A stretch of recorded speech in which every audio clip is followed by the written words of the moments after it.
A nyní dovolte, abych pozval našeho dalšího hosta, kterým je Andrej Babiš.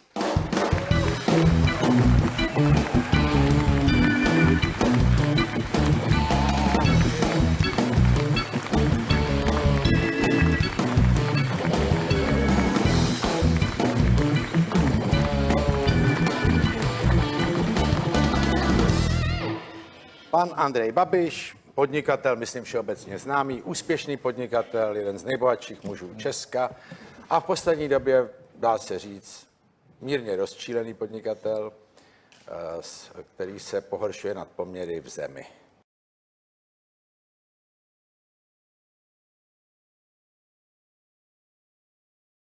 Oni to taky píšou novináři, Jasně. že vy jako agent nás nebudete poučovat. Jasně. Vy zase Ale já vysvětlujete, říkám, že jsem nejste nikdy agent. žádný agent nebyl, protože jsem pracoval v podniku tanečního obchodu a ta STB ekonomická, ta chránila ekonomické zájmy Československa. To nebyla ta hnusná STB, která potlačovala lidi, že nemohli cestovat, nemohli studovat. To byla normální STB, tam chodili a my jsme museli vždycky, když jsem potkal cizince, napsat zápis, hlásit, zprávy. A to byl normální v PZP. Ne, já vím, ale já jsem nebyl žádný hrdina. Ne?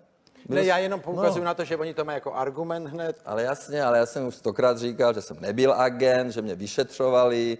Proč nedovážím ze Sýrie fosfáty, když Československo tam vyváží tanky? No, a proč jste mě nedovážel fosfáty? No, protože stáli za prd, protože když jsme nakonec pod tlakom, jak mi vyhrožovali, že pokud je nedovezu, tak jako mám problém, tak jsem je dovez do Přerova, No. byly prašné, tak když to vykládali, tak museli použít plynové masky, lebo lidi krváceli z nosa a z uší a celý Přerov byl pod prachem.